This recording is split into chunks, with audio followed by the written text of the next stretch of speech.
It's raining, it's pouring, the old man is snoring. Hey, Pete! What on earth are you doing? I'm just getting ready for the big storms. I heard on the news that they're on their way. Oh my goodness, I can see the big clouds brewing overhead. What do they say, Cap? Keep calm and carry on. We can certainly keep calm because we have the fabulous Werner Klumpp from the SES here who has some great advice on how to prepare and what to do in the big storms. Oh, that will be wonderful. I feel a lot less scared already. Bring on the SES. Hello again. I'm Pollyanna Forshaw, and we're continuing with our wonderful interviews with people who would have been intimately involved with Kids Stay Out, which, as we know, just can't happen this year.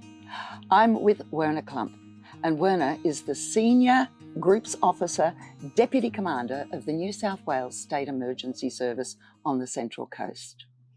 Thank you very much for coming in today, Werner, and thank you for what you're contributing. Can you tell me what your organisation does? Because I thought they also dealt with fires, but you don't. No, that's the one thing we don't do. So the State Emergency Service is the combat agency for floods, storms and tsunami. And fortunately for tsunami, we don't have a lot of work other than in the planning stage, but for storms and floods, we are very active on the coast in terms of responding to people's needs. But also educating the community on things they can do to help themselves to prepare for storms.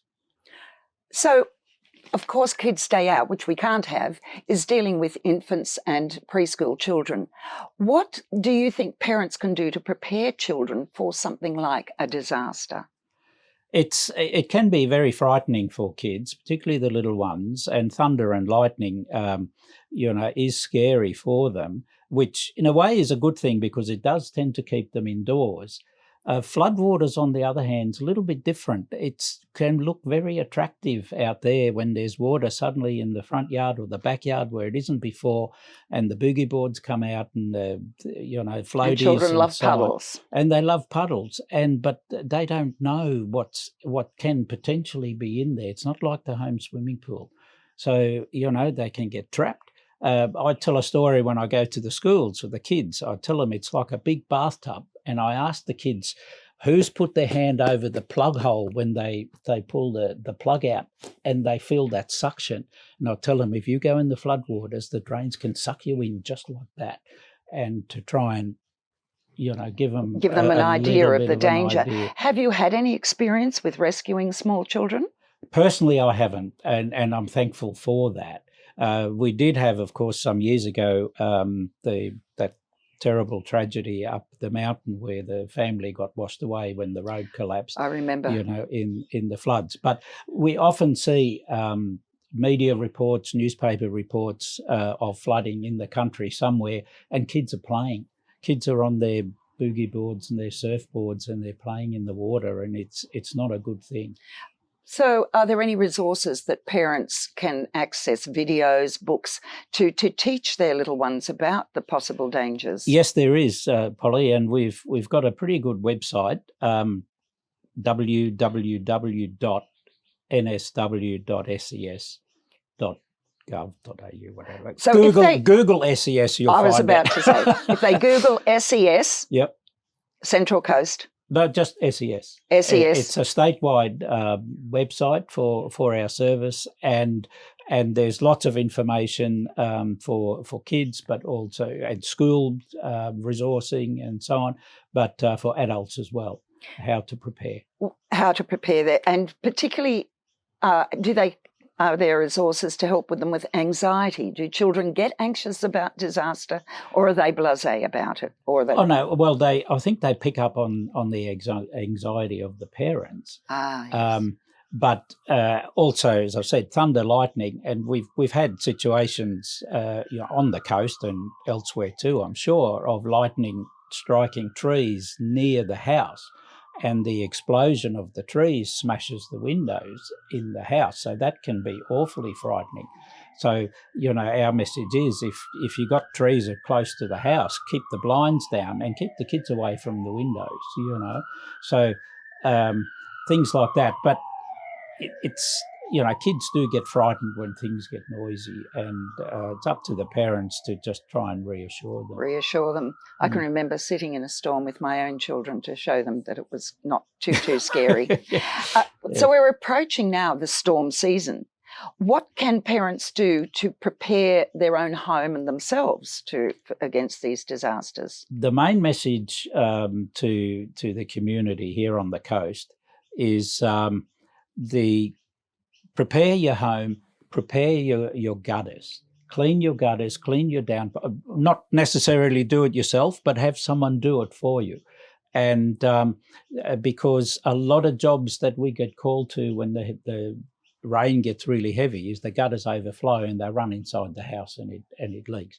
So that's jobs we don't need to do, because good maintenance can fix those jobs. And so clean gutters, clean valleys, clean downpipes is the main thing. But the other main thing too is to prepare an emergency kit that you have available at home in the event that you lose power or that you have to evacuate from your home because of storm damage, because of flood damage. Right, and we had several occasions of that at Wamberal. So what would be the final message that you'd like parents to take away from the SES general message? As parents, looking after kids, the main thing, for us is to keep the kids safe, and that is to keep them away from the floodwaters. As attractive and as benign as they may look, we don't know what's washed away. The floodwaters can have snags, they can have traps under them. I've spoken about the drains, and there's, kids, if you're listening, yucky stuff is in floodwaters. Snakes, spiders, all those are trying to get away and find ground. So they'll see you as a nice island. So stay away from that. But I thought of that. Yeah, but also chemicals, poisons, and sewerage and so on. Yucky stuff. Don't go there. And again, that website? Yes, if I can remember it. Google New South Wales SES. SES. Yes. And there'll be lots of valuable advice on that. Thank you so much, Werner. Thank you, Polly. Thank you very much. That was Werner Klumpp. And again, let me give you his very, very long title because it is pretty important. He's the Senior Groups Officer, Deputy Commander, Gosford, of the New South Wales Emergency Service.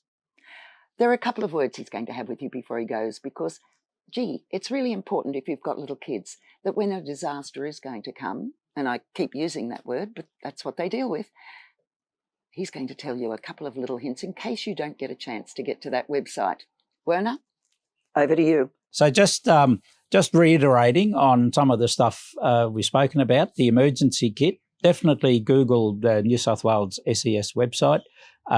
Find out all the information about things you should take. There's recommendations there of what we suggest you take, torches, batteries, radios and so on. But adapt it to your own personal circumstances so that you look after the kids, you look after the pets, you look after yourself, that you've got what you need. And finally, there is a very good thing in there for the kids. We call it 3 things or words to that effect. And it's every member of the family gets to choose 3 things that they want to put in that emergency kit. So the kids can have 3 of their favourite toys and so on. So have a look in there. It's all good stuff, and be prepared.